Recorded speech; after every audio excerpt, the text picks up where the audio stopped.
皆さんこんにちは。好奇心 TV です。今回の動画では治安の悪化が過去最悪になったアメリカで起きている変化を取り上げていきたいと思います。今アメリカでは映像を見る限りとんでもないような日常になっています。一時期ニューヨークの地下鉄の治安の悪さは世界的に有名になったものですが、政府の取り組みによってかなり改善されたものの、今は全く逆戻りしてしまったようです。その状況は全米にも広がっており、大きな問題になっています。そういった状況の中で、自分の身は自分で守るという意識がもともと強いアメリカ人の中で、プレッパーと呼ばれるタイプの人たちが急増しているということで、その背景には何があって、日本に住む私たちが学ぶべき点についてお伝えしていこうと思います。そこでこの動画は、1、アメリカで起きていること。2、日本で食料備蓄は常識だった。3、予測不能な時代に備える。という流れで話を進めていきたいと思います。ちなみにプレッパーという言葉を聞いたことがありますでしょうか。私は視聴者のコメントから知ることになったのですが、そこで分かったのは私もそのタイプであるということです。プレッパーとは、プレップという準備を意味する単語と人を意味する単語を合わせて作った造語です。彼らは災害や人災によって電気、ガス、水道、輸送などの生きていくには必要なライフラインに支障が生じた場合に備えて、食料や生活用品、自衛のための重火器などを備蓄したりしています。何でもそうですが、取り組み方の程度は人それぞれで、周りから見たら異常に見えるほど徹底している人もいて興味深いのですが、少なくとも災害大国日本に住んでおきながら、災害対策をしないという平和ボケした人は見習わなければならないことだと思います。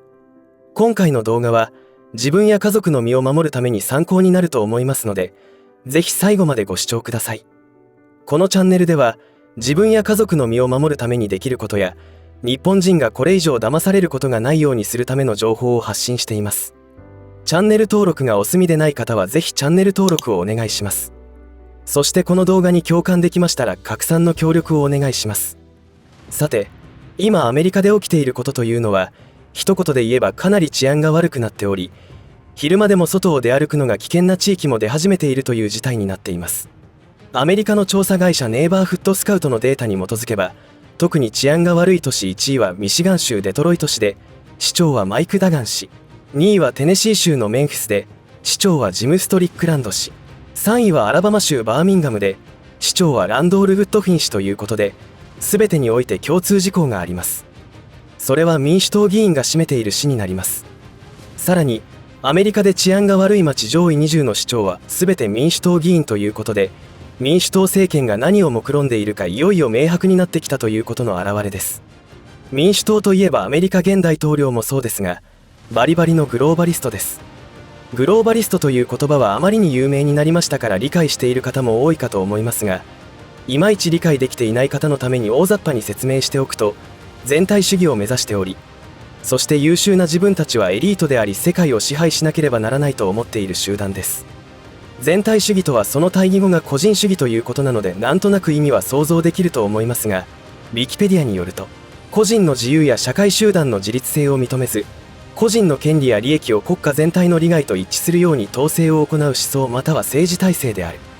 とあります。なので今アメリカでは民主党議員が治めている市では警察の予算を大幅に削り、司法制度は罪人を処罰しないということまで起きています。何も知らない人がこんなこと聞くとデタラメだというかもしれませんが、ご自身で調べてみたら良いです。私が表現している数倍もひどい状況になっていますので、今回はその部分を取り上げるのが目的ではないのでこのくらいにしておきますが、そういった状況の中に住んでいるほとんどのアメリカ人は今の政権、世の中に身の危険を感じているというわけです。当然だと思います。そこで冒頭に話したプレッパーが急増しているというわけです。グローバリストの集まりとして名高い世界経済フォーラム、そこでの会議であるダボス会議で決められていることなどの詳細について、英語圏での話ですから我々よりも数段理解が進んでいることを押さえておかなければなりません。日本人は語学力がないため、というか生活に必要とされてきていないため、英語圏に出回る情報には全くと言っていいほど疎いと思います。そんなことよりも、食費が高くなったとか、電気料金にびっくりみたいな話題が好まれますが、アメリカ人は違います。もともと他人がどうのこうのよりも自分がどう思うかを大切にするよう育てられています。その彼らの選択がプレッパーになるということです。つまりはプレッパー的な生き方を選択し始めているということです。なんと1億800万人が最悪な状況を想定し、食料備蓄、水、防寒着、銃器、現金などを準備し始めているというのです。これはアメリカのボーナスファインダーという会社が全国に向け実施した調査によって明らかになりました。また備蓄のために投じた資金も70万円から140万円とありますから、かなり本格的です。そして災害に備えている可能性が最も高い年齢層は40歳から65歳の人たちで、男性は女性の2倍が災害に備えているそうです。ちなみにどのようなことを想定しているかというと、約 55% の人たちが気候変動、36% がウイルスと病気、25% が核攻撃を挙げています。アメリカ人が今置かれている状況というのはさらっと説明できるほど簡単なものではありません。民主党議員が治める市の学校では反道徳的なことを教え、アメリカがいかに悪いことをしてきたかということを教え込んでおり、そのような教育に反対している保護者との対立が激しくなっています。つまり愛国心を失わせることを積極的に推進しているグローバリストたちは全体主義を目指し、世界を共産化するために世の中の混乱、分断を触発させています。そのようにして世界で起きていることを眺めてみると、アメリカでの治安の悪さ、今フランスで起きている暴動などは彼らの野望を実現させるための口実作りであることが濃厚となります。日本で起きていることも程度の差はありますが、戦後ずっと行われてきていますよね。暴動が起きれば治安維持部隊の出動も、防犯のためのデジタル監視社会の実現に対しても大義名分ができると考えているように思えます。今起きているフランスの暴動には背後からの指示で操られていると思われる動きが市民の SNS 映像からも多数確認されており、その確率が高いと言われています。それはアメリカの国会議事堂で起きた例の騒動でも同様に証拠は山のようにありますが、司法制度まで腐敗しているので正義が通らないという異常事態がここ数年アメリカでは起きています。もちろん日本の主要メディアには一切取り扱われていないことです。おかげでそのような情報隠蔽を目の当たりにしている一部の日本人の中には、もはやこれらのことは陰謀論でも妄想でもないということを確信できているわけです。なぜ今回の動画でアメリカの現在を取り上げたかというと、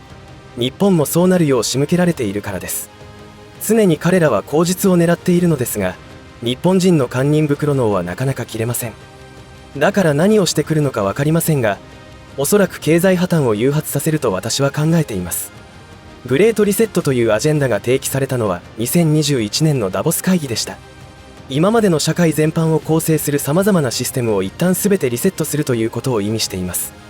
つまり日本の伝統、文化に根ざしたもの全てをなきものにし、否定して彼らが望む世界に再構築するというわけです。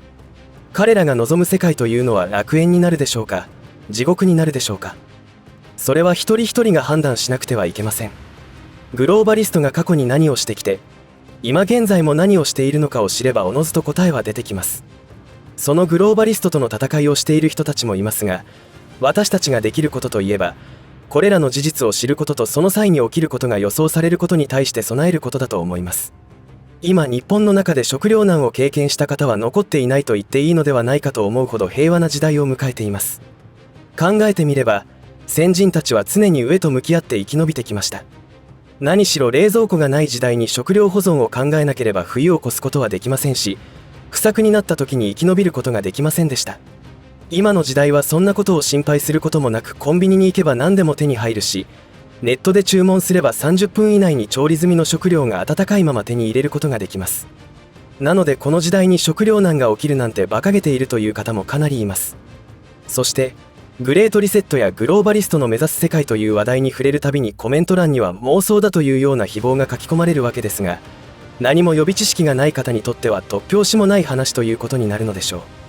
私なども過去同じ感覚になったことがあるのですが、もしそうだったとしたらという過程のもとに世の中を見渡せば、全て辻褄が合い、納得できたことを覚えています。今から35年ほど前には、今のようにあからさまにおかしいということの情報を手に入れることは困難でしたから、まさか先生が嘘を教えるわけないし、政府や国連がそんなことするわけがないと思っていました。今の時代はそのように考えると非常に分かりやすい時代になってきました。手を伸ばせば情報に簡単にアクセスできるからです。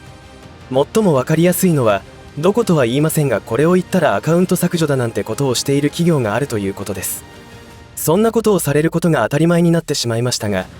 考えれば考えるほどおかしいと思いますし、恐ろしいことだと思います。話をまとめます。グローバリストという輩たちは、私たちにとって決して楽園を作ろうとしていないという点、その証拠としての現象は今、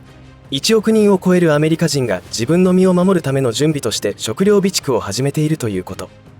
そして日本は例外なのかというと、全くそんなことはなく、日本独自の路線で国民を苦しめる政策が行われ、身元不明の外国人をどんどん受け入れています。そして世界では今すでに第3次世界大戦が始まっているということを唱える学者もいます。だとしたら私たちは何をしなければならないでしょうか。本当に忙しいです。足元では生活苦と向き合いながら、今後起きるかもしれない食糧難にも対峙しなくてはいけません。でも今は物価高が進んでいるので迷いは禁物です。今この瞬間が最安値ですから、購入を先延ばしにして良いことなど何一つありません。何も起きることがなかったのならそれはそれで食べればいいだけの話です。経済的に厳しくて備蓄は無理と考える方もいるかもしれませんが、真剣に考えれば何かしらの手立てはあるはずです。私にはそれぞれの置かれた状況というのは分かりませんが、ダブルワークでもトリプルワークでもやるしかないでしょう。そもそも基本的に自然災害大国日本に住んでいる以上、食料備蓄をしていなければ自分や家族が上に向き合うことになると思います。何か縁があってこの動画にたどり着いた方はぜひ真剣に考えてみてください。いかがだったでしょうか。アメリカで1億人以上がプレッパーになっているという事実には正直驚きました。先ほども述べたように、先人たちは冷蔵庫がない時代にいつ訪れるかわからない戦や不作による飢えと向き合いながら命をつないできました。でなければ今の私たちは存在していません。当時とは状況は違い、飽食の時代とも言われている中で食料備蓄を考えるというのはよっぽど生存本能が健全に保たれていないとできない発想だと思います。起きてからではどうしようもないのでぜひ検討することをお勧めします。現在の日本は他国の戦争に首を突っ込みすぎています。もしかしたらという可能性も出てきていますし、それを望んでやっている可能性もありえますから、私たちは最悪を想定した行動を取るべきだと思います。まだまだ大変な局面を迎えることになると思いますが、共に情報を共有して乗り切っていきましょう。最後までお付き合いありがとうございました。以上で今回の話は終わりとしますが、皆さんの応援が次の動画作成の力になりますので、いいねボタン、チャンネル登録、通知設定をオンにしていただけると嬉しいです。また、よろしかったらこの動画のシェアをお願いいたします。最後までご視聴ありがとうございました。好奇心 TV でした。